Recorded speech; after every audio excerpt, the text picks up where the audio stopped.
Political rhetoric around immigration can be polarizing. Today on the Work in Progress podcast, we step back and look at the numbers, the economic impact of immigrants, and the jobs they fill. 1 in 5 U.S. workers is an immigrant. From high-paying jobs in tech to low-wage jobs in agriculture and home health care, they are a vital part of our workforce, contributing $1.6 trillion to the economy and paying more than $579 billion in taxes. Jane Oates, Senior Policy Advisor to WorkingNation, is my guest today. A little later in the podcast, we'll dive further into the impact immigrants are having on the economy, but we start with Jane explaining what today's immigrant population looks like. Looking at the demographics of who immigrants are in the United States, and I'm getting this data from the census and reports that the Pew Trust has put out. 45% are Latino. That means they come from Mexico, from Central America, from South America. And let me make very clear that Puerto Ricans are not immigrants. They are American citizens, even though they've been picked up in East Coast raids. So 45% are people that are Latino from Spanish-speaking countries. 31% are Asian. So that means Southeast Asia, Korea, Japan, China, that's where they're from. When you look at that, that's the majority. 5% are from India, 2% are from the Philippines, the rest from Africa, and small amounts. Interesting, 12% as of that study, which was 2023 data based on the census, 12% are from Europe and Canada. Our borders are porous. Lots of people want to come here, just like a lot of people in America want to emigrate to other places. So what kind of visas do people come into our country with? So it's probably a good idea to do a fact check, right? H-1B visas are bachelor's degree and above. And by the way, these all fall under the category of employer visas. So an employer has to promise you a job before you can get that visa. If you look at where they go, and by the way, there are only 65,000 a year granted. They're 3 years to 6 years. Most people stay the full 6 years. So for instance, in 2023, which is the last number I have, there were probably maybe a little over 260,000 people in the United States on H-1B visas. So that represents, do your math, 6 times 65. That's basically the majority of them are staying as long as they possibly can. The next visa that has a cap are the H-2B visas. And those are visas for non-agricultural temporary workers. That also has a cap, 66,000. For that same year, 2022-23, there were over 300, like 310,000 people on those visas. What are they doing? They're doing construction, some of them. They're doing special manufacturing. They may be people doing masonry because we don't have many programs in teaching masonry anymore. Or they may be doing specialty things in, I wouldn't call it specialty, but a lot of them doing landscaping. You'll see a lot of people who love hedge shapers, people who shape those hedge, do topiaries. Most of them are on guest worker visas. Again, they can stay up to 3 years. So that's why you get a bigger number of them. But they can go back and forth. So they can work when it's season on the East Coast to do landscaping, go back to their home country, come back. They're allowed to come back and forth. But they're really important to the economy. And I was at the Department of Labor. When I was there, the H-2B visas, I got more phone calls about those because people wanted the same experienced landscaper they had, or, whatever particular area it was, the very popular visa program. And then finally, the H-2A, which I told you before has no caps. That's ag workers. But there are all kinds of programs that people don't realize are visa programs. There is a visa program called the First Preferred Immigrant. Actors, directors, models, sports athletes, many of the athletes that are here. I mean, again, going back to my time there, I was getting frantic calls because a Major League Baseball team's backup catcher had to have a visa. These are all really critical visa programs. These are all immigrants. People forget that.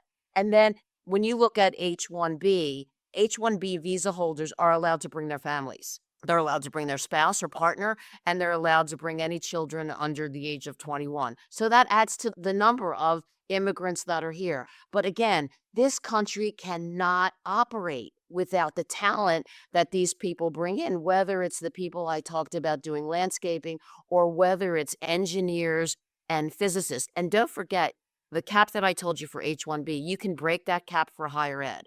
So higher ed, 2 and 4 year colleges are allowed an extra 20,000 people every year on an H-1B visa, teaching at universities, teaching at community colleges in areas where we have a deficit of qualified professors. So that's very interesting. And then in the early 2000s, they added some extra H-1B categories for people from certain countries. I think people really don't understand it. They think immigrants are people walking over the border. They think that they're coming, they're uneducated. The reality is, even those people that are here without visa status, who are here as undocumented, are working. They're caring for my grandmother. They're babysitting my kid. They're in home health care where Americans don't want to work because the pay is poor and the working conditions are awful. I mean, going into strangers' homes is not an area that's of great comfort to many American workers. I want to talk to you about the economic impact that immigrants have in our country. They're a pretty big part of the workforce. Not only are they a big part of the workforce, but the money that let's take one subgroup, Latinos, which are about 45% of the immigrants in the country. The Latino population in the United States represents a GDP that's greater than the GDP of India or the UK. I mean, that just tells you it's having them not be able to buy, losing any of that buying power is going to be really detrimental to the US. And if you think about that, what does that mean in a domino effect, a trickle down effect? If you lose 10% of that, stores that weren't owned by Latinos, stores that weren't necessarily marketing only to Latinos, but are going to lose that business, they're going to be impacted. And then it's going to be, again, a trickle down effect of they're going to have to lay people off who are white, black, orange. It doesn't make any difference. They're going to have to lay people off because they've lost revenue. In a time when employers are saying to us, we can't find enough skilled workers, to eliminate part of that potential workforce seems kind of detrimental to the economy.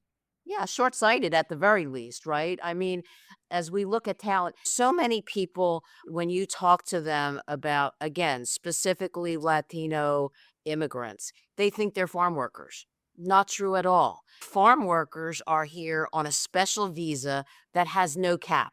So we can let as many temporary farm workers into the country as farm employers need. That's not an issue. There's not full-time American immigrants looking to work as farm labor. That's all taken care of by that special H-2B visa program.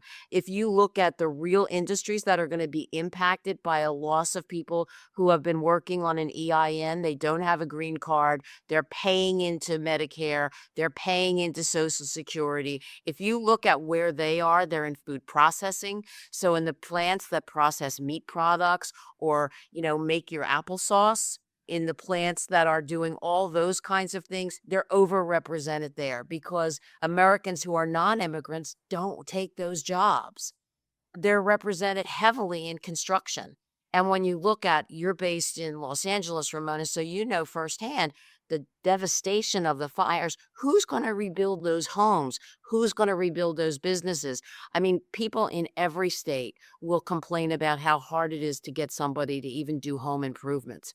The Home Builders Institute always talking about the need for construction workers in home building. I think it's going to be in places where people least expect it.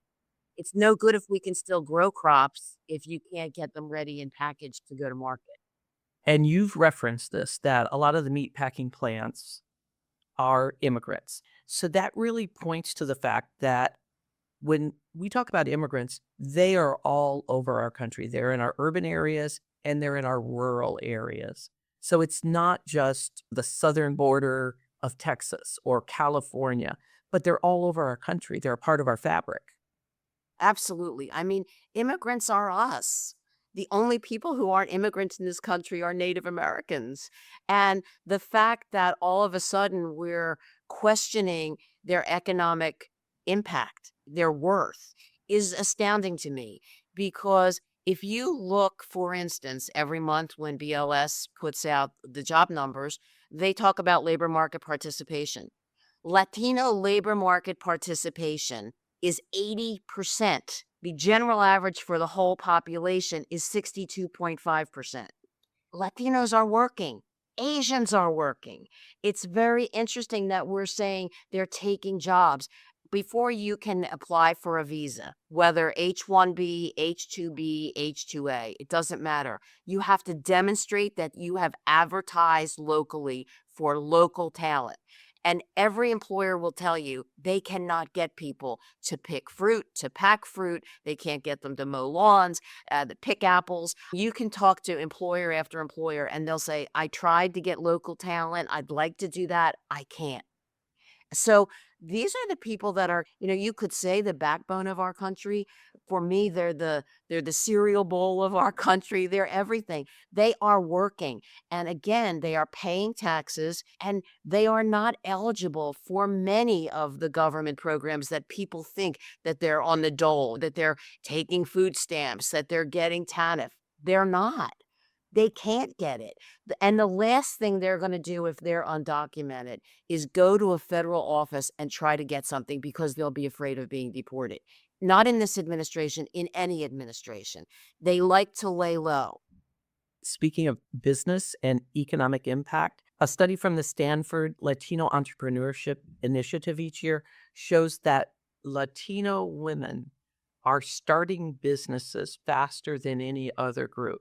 So they are not only contributing by buying, they're contributing by creating jobs because those businesses are 1 in 2, sometimes 10 or more jobs. Well, you're exactly right about that because if you look at some of the studies, Latino-owned businesses from 2020 to 2023 grew at a rate of 8.7%.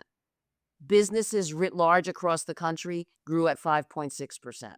Latinos are starting businesses at a much greater rate. They're not getting capital because we know that people of color and women get about 1% of all the capital out there for business startups. Instead, they're building their business as a family business and then hiring outside their family. And it's not just restaurants. They're doing it in service industries. They're doing it in warehousing and transportation. They're all over the map in this. They start small, they grow conservatively, but they grow.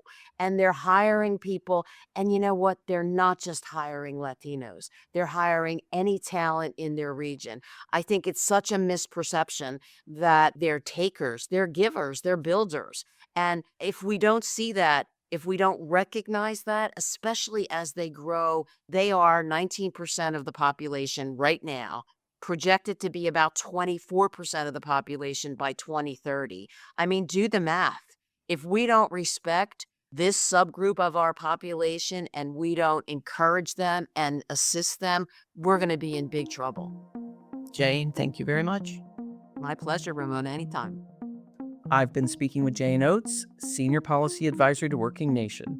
I'm Ramona Schindelheim, Editor-in-Chief of WorkingNation. Thanks for listening.